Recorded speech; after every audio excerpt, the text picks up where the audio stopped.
Neste 6 de junho, na França ocupada, milhões de franceses observam os céus e ouvem a rádio BBC. Eles não perderam a esperança. Graças a estas pessoas aqui, hoje podemos identificar estes filmes para definir datas e locais e as emoções inerentes a essas imagens. Como neste filme de Bernier-sur-Mer, Ao Amanhecer de 6 de junho.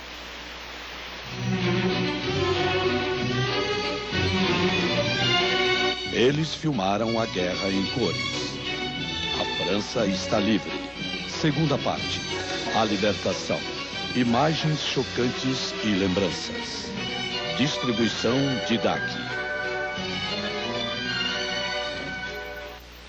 Fomos os primeiros franceses libertados. Nossa vila ficava bem próximo à praia. Vimos alguns navios que chegavam, o brilho dos canhões. Eram 7 horas da manhã, já não tínhamos nossa casa, não tínhamos mais nada. Tínhamos sido submetidos a bombardeios que havia começado à meia-noite. De manhã, as pessoas saíram para ver o que estava acontecendo. Não havia um só metro quadrado de areia que não estivesse coberto de escombros. Quando se esperou 4 anos pelo desembarque e em poucas horas nos vemos livres, é extraordinário. Mesmo que tenhamos perdido tudo. Minha mãe estava chorando e dizendo que tínhamos perdido todos os carros, armários e tudo mais. E eu disse, espere, somos 4 e estamos os 4 vivos, certo? Se faltasse um de nós, você estaria falando de armários? Se il en manquait un là-dedans, est-ce que tu parlerais de tes armoires?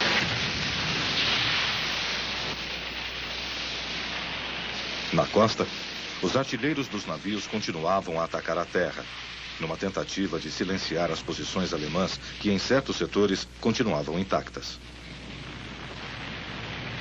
É o caso da praia de Omará, onde a situação é catastrófica. As barcaças de desembarque nem chegam até a praia. Ela é varrida pelo fogo alemão num massacre na terra e no mar.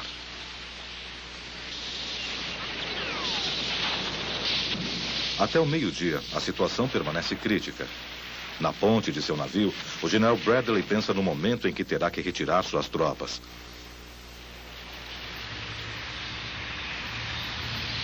Felizmente, a situação é melhor no leste. Ao final do dia, 156 mil homens estão entrincheirados nas praias normandas. Entre eles, a unidade de cinema do exército americano, comandada pelo diretor George Stevens.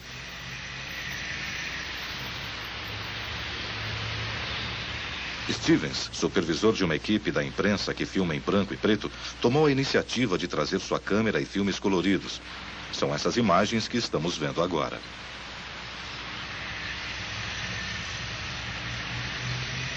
Embora, graças a Stevens, essas imagens coloridas sejam abundantes, elas não são menos preciosas. Ninguém mais acompanhou os soldados americanos pelos campos da Normandia em busca do exército alemão que permanecia poderoso e organizado.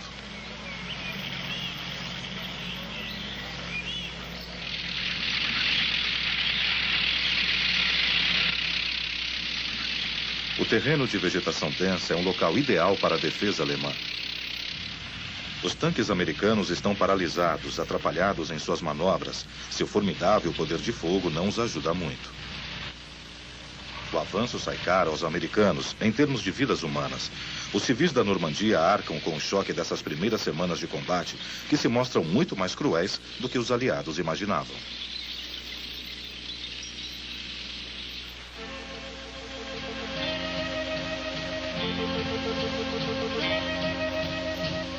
Para o oeste, conforme as províncias francesas, chamadas departamentos, vão sendo libertadas, jovens franceses se unem ao exército americano e mais tarde à 2ª divisão de tanques blindados. Bem, eu disse a eles, o que estou tentando fazer é lutar contra os alemães. Em meia hora eu estava uniformizado como um americano com capacete, um rifle americano e estava dentro, sem nenhuma qualificação. Sans aucun statut, dans une batterie anti-char. Fui para uma bateria anti-tanques. O que me impressionou mais foi o ambiente muito descontraído.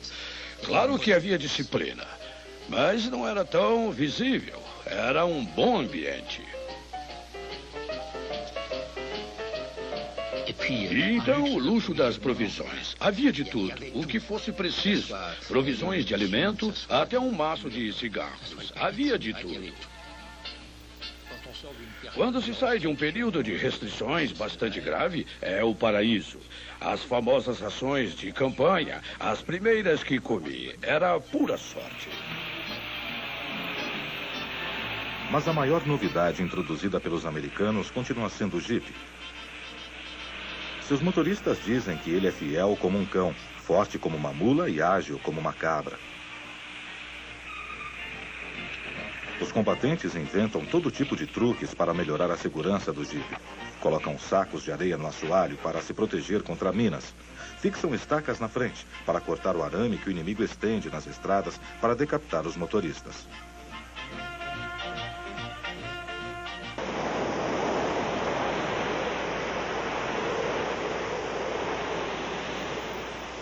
Dez dias após o desembarque, os aliados estão novamente à beira da catástrofe.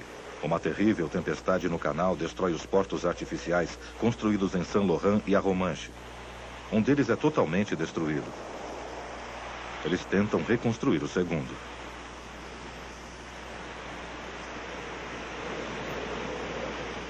Todo o processo de desembarque e entrega de suprimentos chegou a um impasse.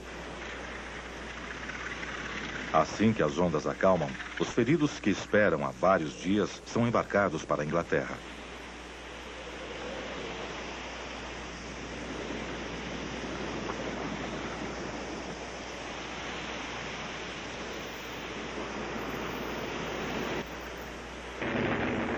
Fim de julho. A situação dos aliados está melhorando. Sua força aérea domina os céus. Uma mistura de B-17 e B-24 é enviada para destruir as posições alemãs sob os olhos atentos de soldados estimulados por tal suporte e de civis decepcionados com a imprecisão dos bombardeios. Estávamos no sul de Coutances naquela época e nos refugiamos na casa do meu avô.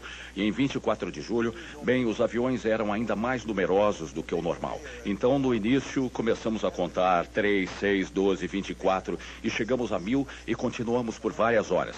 3.000 aviões voando em linha e bombardeavam um retângulo de cerca de 2 quilômetros de largura por 6 ou 7 de comprimento. Era um inferno. Num instante, a vida virou de cabeça para baixo.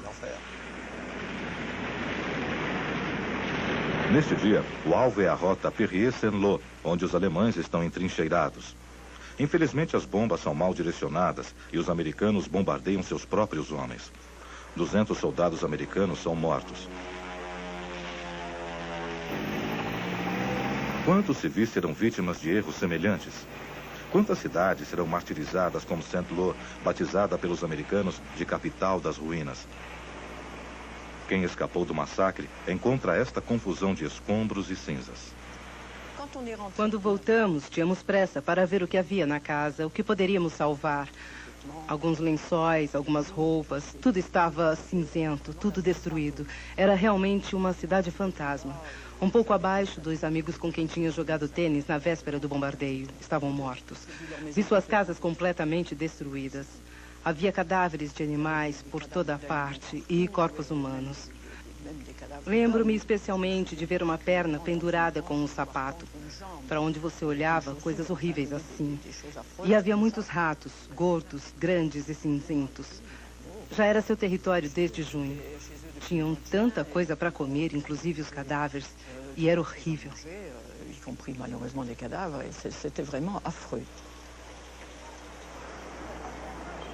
Durante muito tempo, as pessoas ficaram guardando suas ruínas com medo de pilhagem.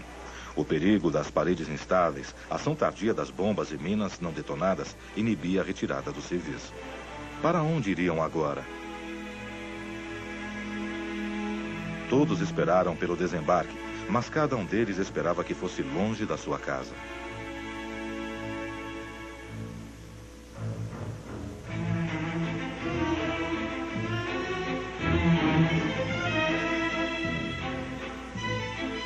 Outros enfrentam os fatos. O conflito moderno já não distingue entre alvos civis e militares, e sorriem para os estranhos desconhecidos que arriscam suas vidas para libertá-los.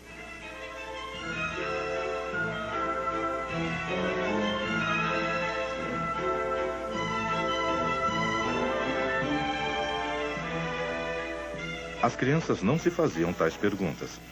A imprensa local pedia que não se permitisse que elas mendigassem junto aos soldados, especificando que seria uma atitude vergonhosa para o país e que os americanos não eram máquinas de vender doces e cigarros. Pouco a pouco, nas regiões menos afetadas, a cordialidade voltava às interações humanas.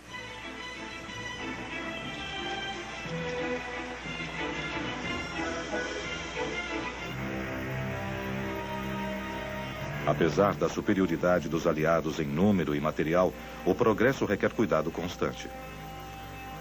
Os alemães abandonam suas posições uma a uma após dias de resistência incansável. Mas deixam em sua esteira atiradores de precisão escondidos em torres de igrejas, sótãos, florestas. Frequentemente minam seus postos antes de abandoná-los.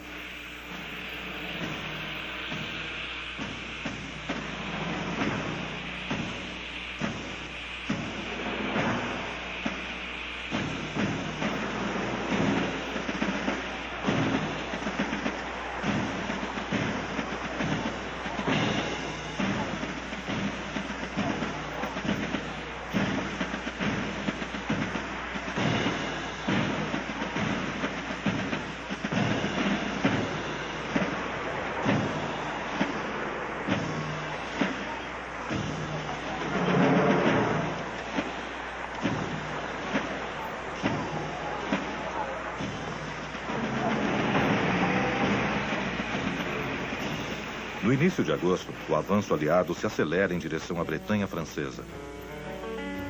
Os correspondentes de guerra americanos fazem um reconhecimento no Monte Saint-Michel. Um grupo de escritores e artistas, filmado por Jack Lieb, está reunido em Chiller-Polar. Hemingway trouxe um chablis de antes da guerra e brinda com Irving Shaw. George Stevens ensina algumas palavras de inglês ao menino da casa. O fotógrafo K.P. observa Avranches, onde os alemães tentam atravessar as linhas de Eisenhower. Edward Robinson, o anti-herói dos filmes, é o primeiro astro de Hollywood a vir para a Normandia. Está fazendo um tour promocional para melhorar o moral. Muitos atores se mobilizaram. James Stewart e Douglas Fairbanks se uniram à causa. Clark Gable atua em um filme promocional para recrutar pilotos de caça.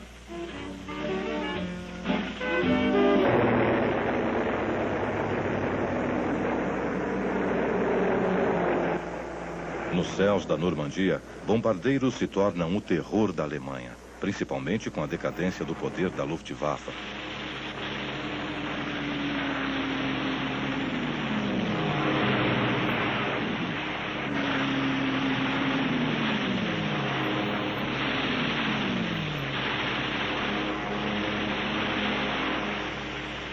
Em agosto de 44, aviões e tanques são equipados com rádios que permitem a troca de informações. Os ataques aéreos atingem uma eficiência indiscutível.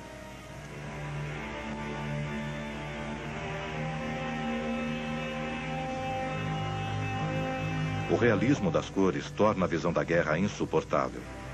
Estes filmes inéditos, classificados como segredos militares, estão aqui para testemunhar isso.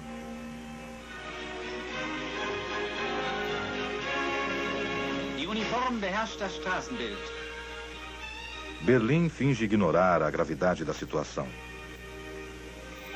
Neste verão de 44, as notícias dão um rosto alegre à capital do Reich. Os esportes continuam a ser parte da glória.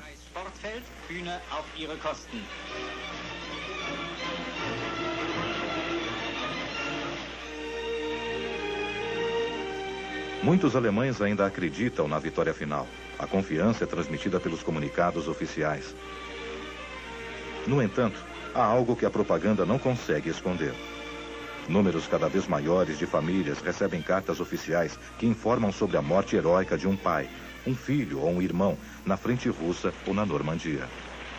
As mais afortunadas são informadas de que eles são prisioneiros. Na Normandia, milhares de prisioneiros que caem nas mãos dos aliados são revistados e interrogados, em geral com dificuldade. A maioria dos aliados não fala alemão. A Wehrmacht perdeu 5 milhões de homens desde 1939.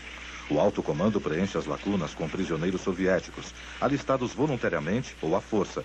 Alguns estão empolgados e nem tentam esconder isso.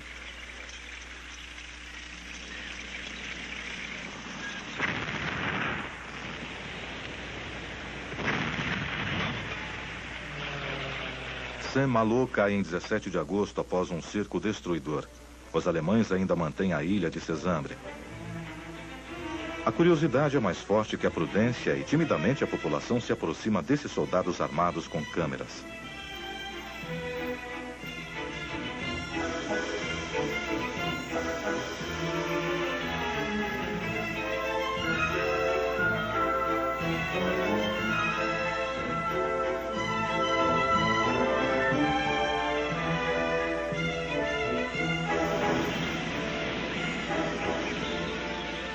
A Bretanha francesa é libertada rapidamente. Sofreu menos que a Normandia e pode-se sentir suas calorosas boas-vindas aos soldados. Os franceses aprendem a gostar dos cigarros americanos e os soldados americanos de eau de vie e cidra. O exército americano distribui panfletos.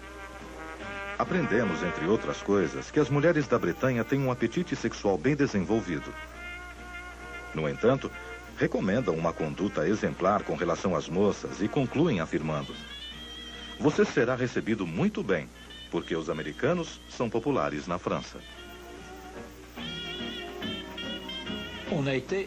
Tínhamos bastante para beber e devo dizer que foi muito agradável para todos, porque o exército americano só bebia água, lei seca. O soldado americano não tomava uma gota de álcool. A ociosidade aborrecia os oficiais na Bretanha francesa e na Normandia. As adegas estavam cheias e eles diziam: aqui é o oposto da Guerra do Pacífico. Álcool demais e mulheres de menos.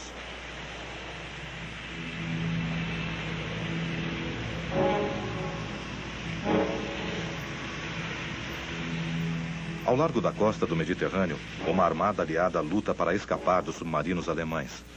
15 de agosto. As tropas francesas embarcadas na Argélia, Itália e Córcega descem para os botes. Sua missão é conseguir uma base na costa Varroaz, perto de Saint-Tropez.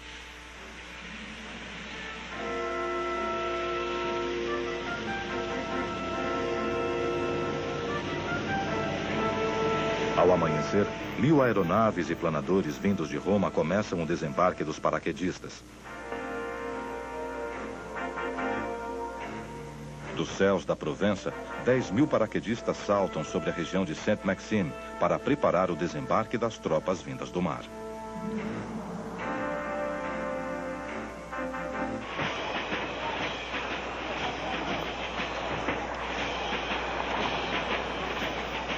As regiões de Eure e Loire são libertadas. Seus habitantes voltam a se sentir franceses. A resistência e os patriotas saem dos esconderijos com suas armas retiradas de estábulos e sótãos e se unem às demonstrações.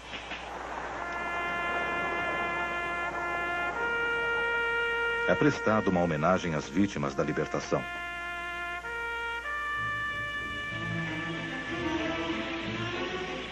20 de agosto. O 20º Batalhão de Patton entra em Chartres sob olhares admirados e aplausos.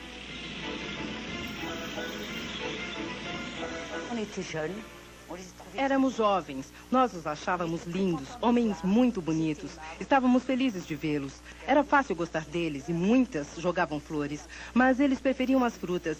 Só tinham comida enlatada. Foi uma surpresa vê-los comer coisas de dentro das latas.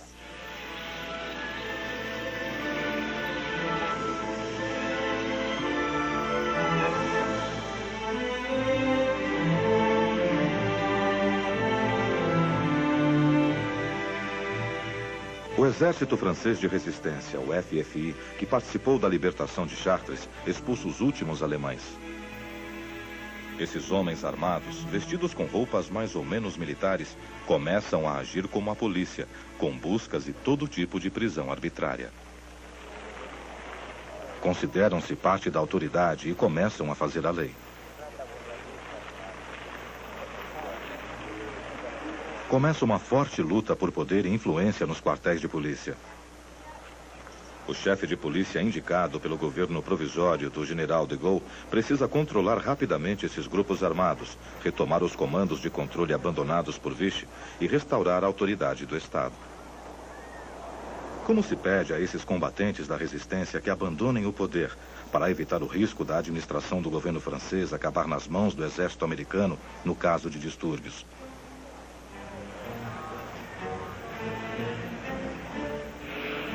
Paris estava se levantando contra as tropas de ocupação no dia 19 de agosto de 1944, quando este filme foi feito. Patton está por perto, em Mantes. Ele tem ordens estritas. Precisa atravessar o Sena, evitando Paris, e correr para o norte.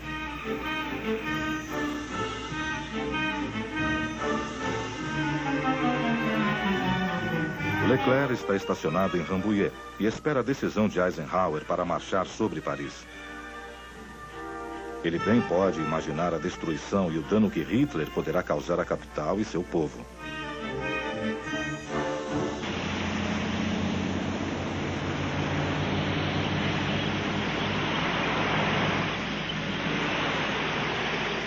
Ao mesmo tempo, na região do meio-dia, o desembarque na Provença é um sucesso. Essas imagens são testemunhas disso. Foram feitas por William Wyler e John Sturges. Um é o futuro diretor de Ben-Hur, o outro de 7 Homens e um Destino. Estão entre aqueles que convenceram o exército americano a usar filmes coloridos.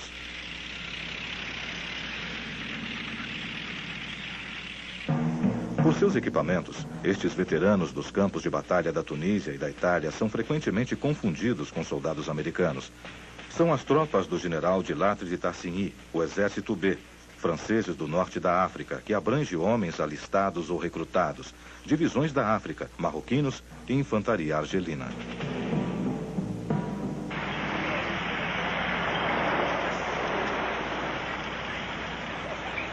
Ao saber que o exército regular está se aproximando, Marcélia começa a se levantar e agitar em meio ao odor insuportável de refinarias de petróleo bombardeadas pelos americanos vários dias antes.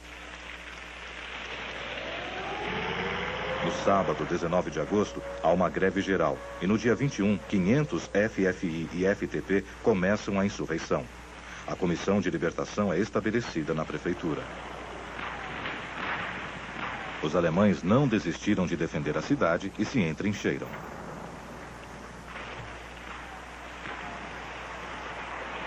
Com poucas armas e falta de experiência em combate, a situação fica desvantajosa para os insurrectos.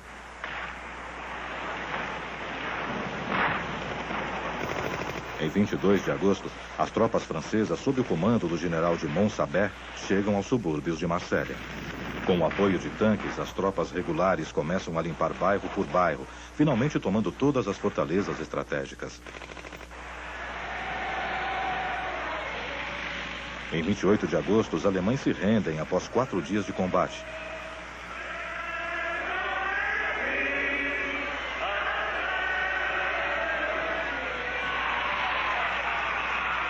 Toca o grande sino de Notre-Dame de Lagarde e os sinos de todas as igrejas. A cidade ferve com prazer e exuberância. Os habitantes de Marselha cantam sua Marselhesa pela primeira vez em 4 anos. Os alemães esperaram a chegada das tropas regulares antes de se renderem.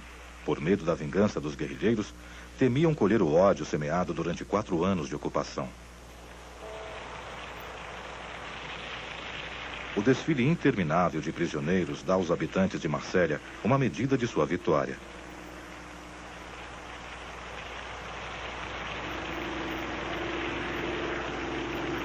Uma vitória cara para os libertadores da cidade.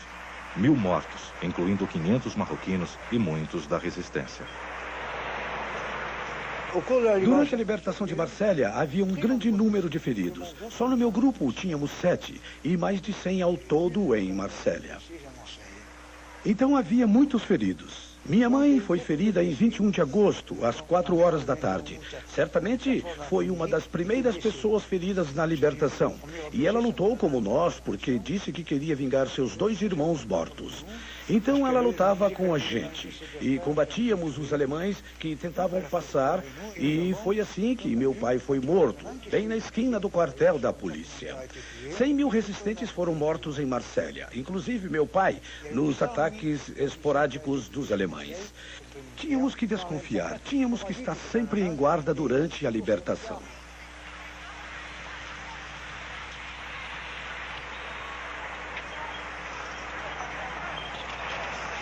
Com o coração apertado, a população de Marselha observa a partida dos jovens americanos repatriados para tratamento médico. O Serviço de Saúde americano, graças à boa organização e à descoberta da penicilina, já tinha salvado 85% dos feridos. Em 1944, o exército americano já tinha previsto a maior parte das coisas para o bem-estar físico e moral dos soldados.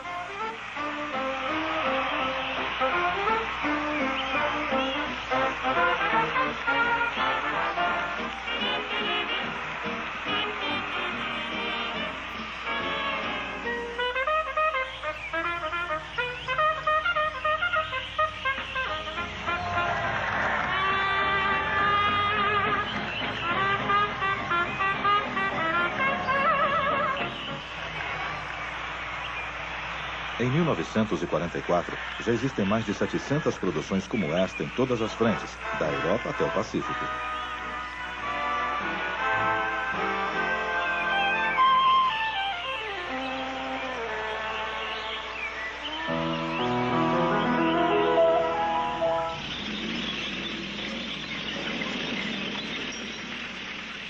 De Gaulle finalmente venceu.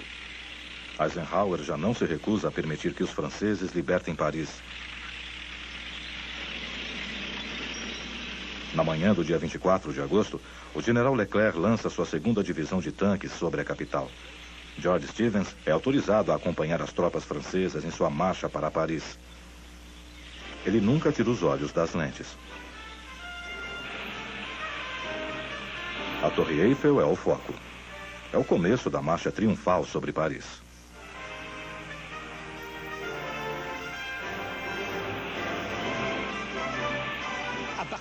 A partir das 9 da manhã havia uma grande multidão. Até nos perguntamos como tanta gente pode ter sido avisada de tudo isso. Era absolutamente insano. Levamos, não sei, 3 a 4 horas para vir de Antony. Todo mundo nos parava querendo entrar nos carros. Foi uma loucura. As boas-vindas das moças foram absolutamente loucas. Algumas tinham fitas azuis, brancas, vermelhas no cabelo. Finalmente, depois de 4 anos, estava liquidado. As pessoas ficaram fora de si. Nossos vizinhos, nossos amigos diziam, mas o que estão esperando? Vamos, o mundo inteiro está na estrada principal. Então corremos e lá estava o desfile interrompido por tanques, jipes, caminhões carregados de soldados, com todas as moças gritando para subir nos caminhões. Os soldados estavam pintados de batom de tanto que foram beijados. Já não eram os soldados que vimos partir em 1940. As moças nos beijavam em cada parada. Assim que o comboio parava, todo mundo se beijava naquele momento. É realmente algo se sentir o libertador de Paris. Todo mundo queria subir no carro, todos queriam nos apresentar suas famílias e tudo mais.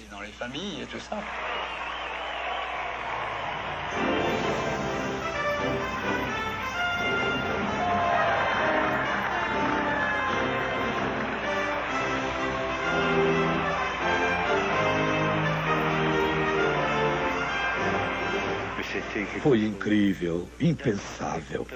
Você nunca poderia imaginar. Mesmo as imagens filmadas só mostram parte da realidade. Mas foi bem mais poderoso do que isso. As pessoas cantavam, os mais velhos aplaudiam. Era muito emocionante. E você ainda tinha que continuar olhando para frente, porque no meio daquilo tudo ainda havia os alemães. E havia também a milícia. Às vezes, uma metralhadora inimiga interrompia o avanço.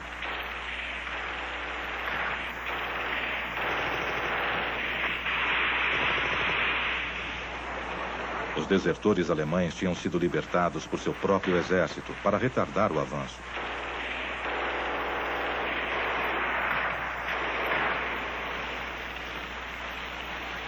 Guiados pelos habitantes dos subúrbios, os libertadores conseguem debelar bolsões de resistência.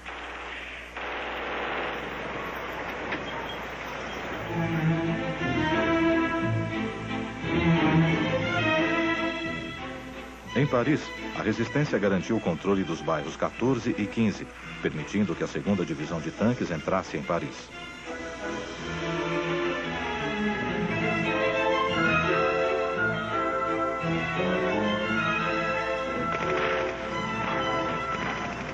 Já se havia passado uma semana da insurreição. Os parisienses tinham feito barricadas por iniciativa do Partido Comunista e dos gaulistas. É hora das últimas escaramuças. Na capital, a esperança está começando a se tornar realidade.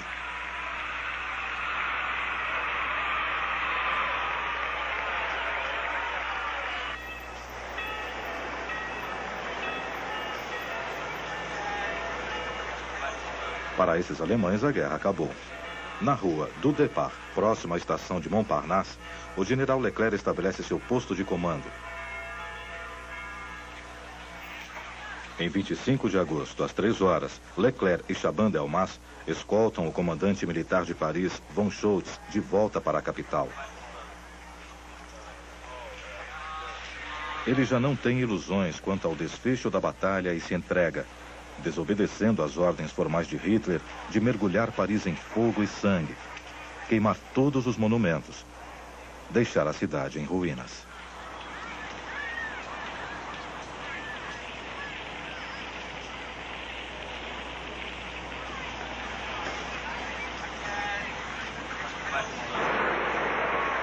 De Gaulle é esperado em Paris. E às 5 da tarde chega à estação de Montparnasse acompanhado do general Rouen e é recebido por Leclerc.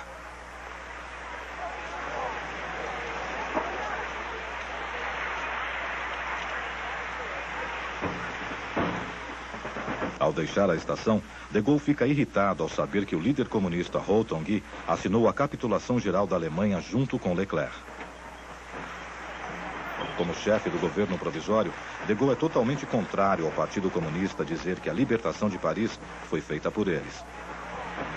No verão de 44, problemas políticos começam a ofuscar os problemas militares.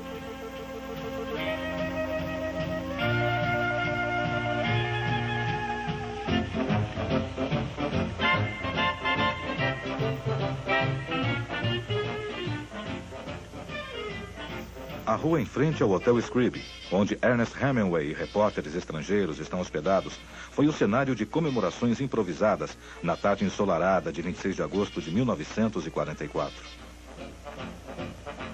Multidões começam a avançar para a Praça de l'Étoile para assistir à cerimônia comandada por De Gaulle antes de seu desfile pelos Campos Elíseos.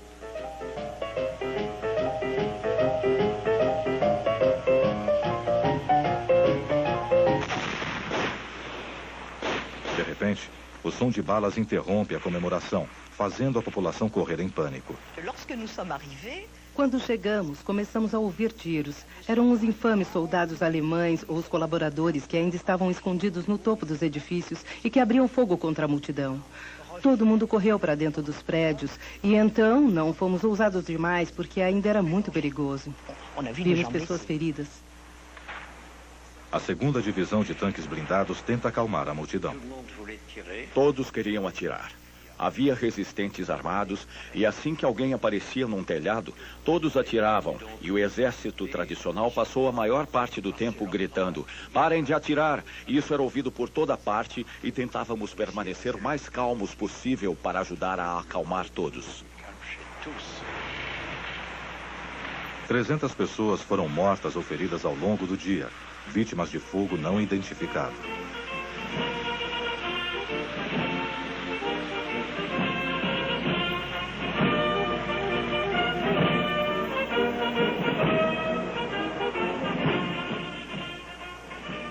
Desde sua volta a Paris, De Gaulle está alerta. Teme uma nova insurreição, um ataque de grupos de membros da resistência que são hostis a ele. De Gaulle precisa do apoio americano para manter a ordem e sua autoridade. Este desfile é a demonstração do apoio que os americanos oferecem a De Gaulle.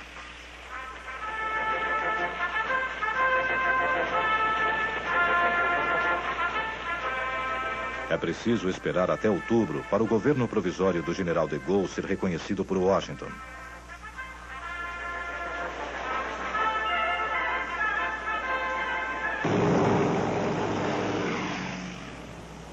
Em setembro de 1944, a luta ainda está longe de acabar. Partes da França que foram libertadas sofrem as terríveis cicatrizes da guerra. Feridas psicológicas, embora menos visíveis, são tão grandes quanto a destruição material. Os conflitos armados custaram caro à resistência, com enormes perdas de Montmouchy a Levorcourt. Patriotas franceses foram deportados por trens ou simplesmente executados em massa.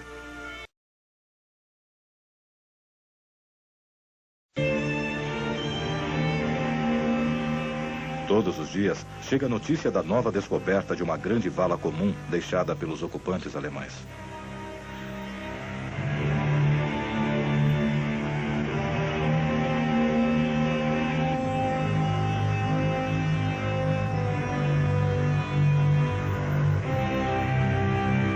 Sempre 10 corpos são descobertos em Saint-Genis, Laval, nos arredores de Lyon. Mais 93 enterrados no aeródromo de Brown. Evidentemente, com o avanço dos aliados, os massacres se tornaram mais frequentes.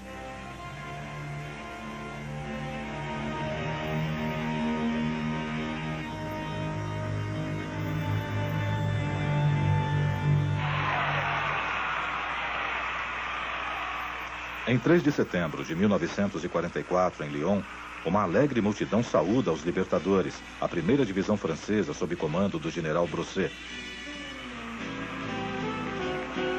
Lyon tinha sido a capital da resistência francesa, mas também da repressão alemã. Os ocupantes, depois de explodir as várias pontes da cidade, batem em retirada.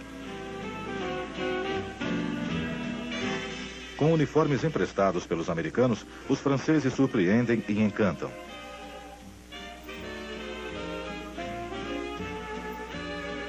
A pressão incansável em direção à fronteira alemã continua.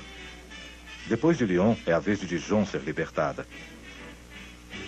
Em toda parte, as mesmas boas-vindas são dadas, tudo filmado pelas lentes bem-humoradas das câmeras americanas.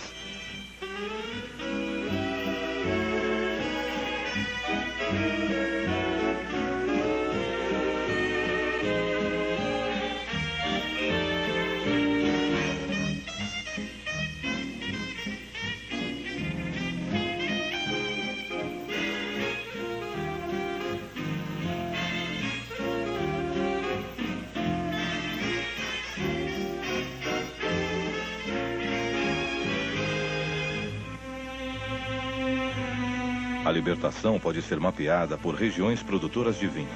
Depois de Burgundy, vem Champagne. Os soldados americanos atravessam os mesmos campos onde seus pais caíram na Primeira Guerra Mundial. Descobrem cemitérios militares que passaram a guerra sob o controle alemão, onde mesmo os registros dos mortos foram violados pelas forças de ocupação.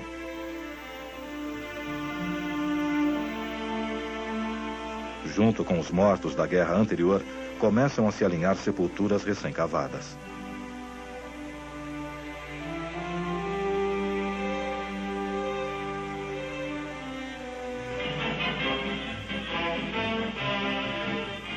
Em Paris, a vida continua.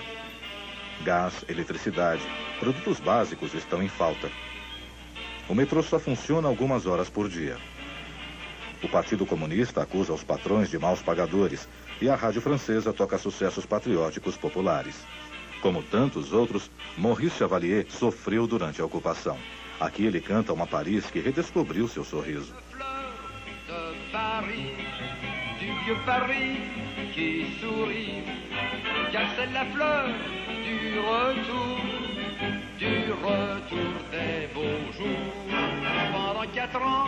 Dans nos cœurs, elle a gardé ses couleurs.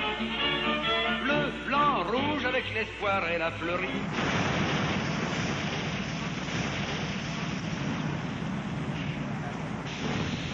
A libertação da França é interrompida quando franceses e americanos chegam a Vosges e descobrem que o inimigo está entrincheirado. As tropas estão impacientes para livrar o resto do país de seus ocupantes.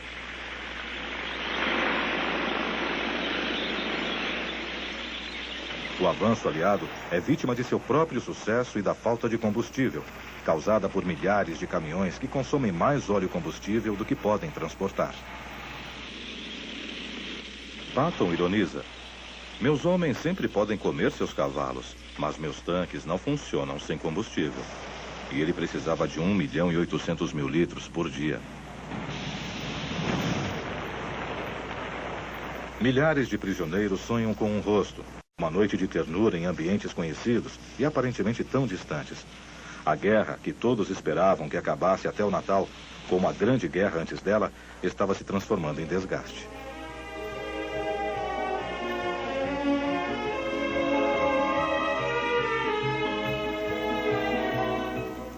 Apesar do gelo e da neve, os americanos não perdem a chance de alguns dias de folga em Paris.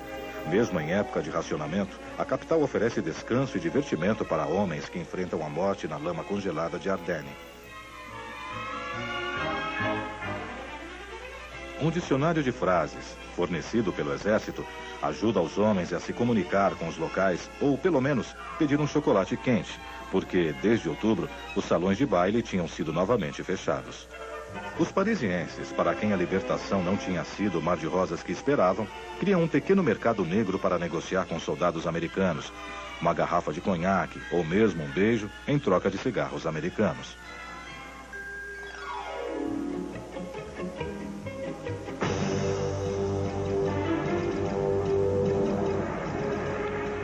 Ao final do inverno, as perdas alemãs são tão pesadas e as armas são tão poucas que fica impossível continuarem a lutar.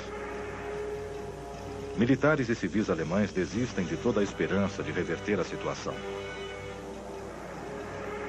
Os russos lançam seu assalto final em janeiro. Os refugiados fogem do avanço aos milhares.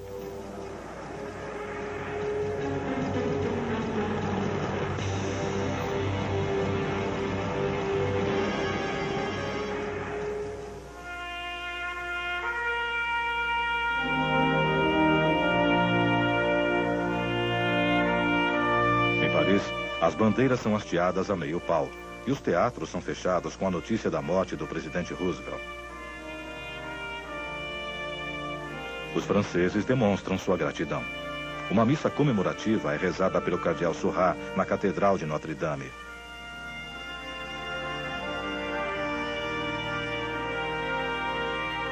O general de Gaulle e os membros do governo provisório participam do serviço, que presta homenagem não apenas ao presidente morto, mas também a todos os soldados americanos que perderam a vida na libertação da França. O dia 14 de abril de 1945 é oficialmente declarado Dia de Luto Nacional.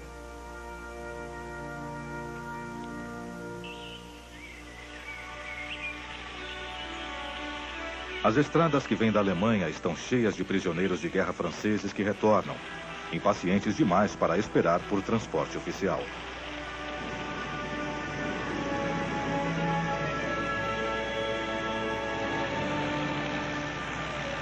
Oito 8.000 prisioneiros com sorte, que voltavam de missões de suprimento na Alemanha, conseguiram voar para casa em Dakotas. Ao chegar ao aeroporto Le Bourget no dia 8 de abril, todos tiveram a oportunidade de telegrafar para seus entes queridos. Descemos do avião e alguém veio e deu um telegrama para cada um, mas havia algo extraordinário ali. Para quem enviar? Eu não tinha notícias de minha mulher desde o embarque em junho de 1944. Nenhuma notícia. A quem enviar o telegrama? Havia tanta emoção quando chegamos. Agora estávamos imóveis, paralisados, e eu acho que a chegada cruel na Alemanha, e agora 2, 3 horas depois de estarmos em Le Bourget, aquele momento foi o que eu esperei pelos últimos 5 anos. E quando o momento chegou, estávamos com a cabeça vazia de tanto que havíamos pensado nele. Tínhamos chegado, estávamos na França, era algo extraordinário. Então cantamos a Marselhesa enquanto chorávamos porque havia muita emoção. Ainda hoje, quando falo disso, quase começo a chorar.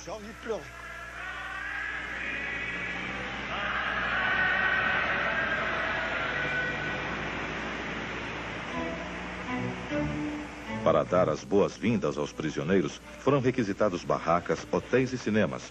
Só a Gare d'Orsay recebeu cerca de 200.000 repatriados.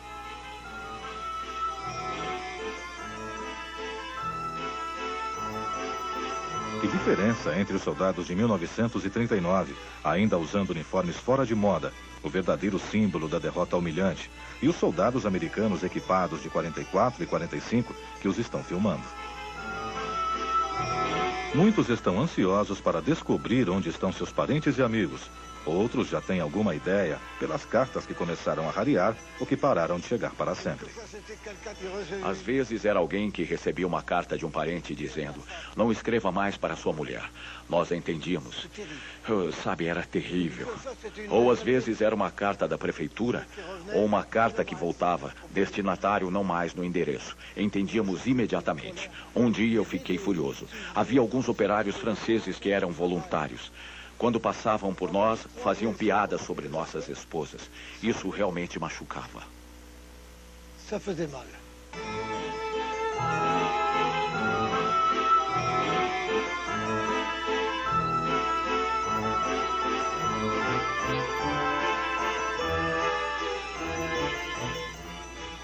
Depois da volta, muito tempo para encontrar seu lugar na França de pós-guerra.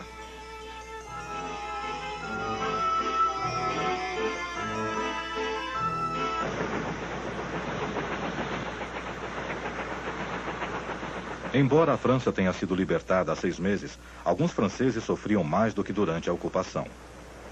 Em 29 de abril, os americanos descobrem o campo de concentração de Dachau. Na entrada do campo, um trem cheio de deportados massacrados é o primeiro sinal dos horrores que descobririam mais tarde. Vários milhares de cidadãos franceses morreram aqui. Uns poucos ainda se agarravam à vida por trás do arame farpado.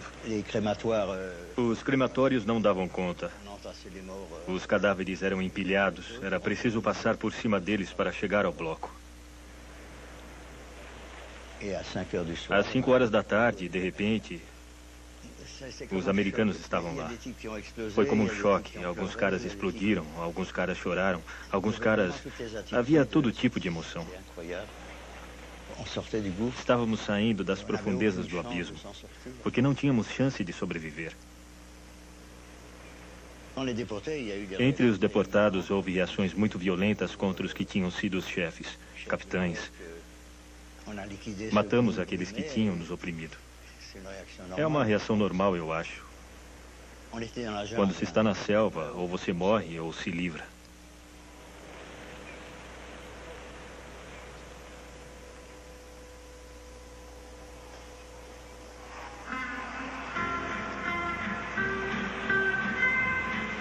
Enquanto milhões de parisienses iam para as ruas comemorar a vitória, os mesmos soldados uniformizados ainda estavam aqui, com as câmeras nas mãos. Alguns de seus colegas haviam morrido antes do retorno da paz. Mas eles tinham sobrevivido e tinham apenas uma coisa em mente: viver a vida totalmente e comemorar.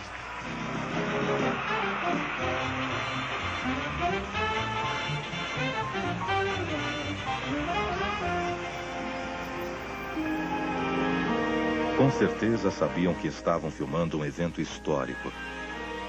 Mas o que não sabiam é que seus filmes um dia mudariam nossa visão do passado.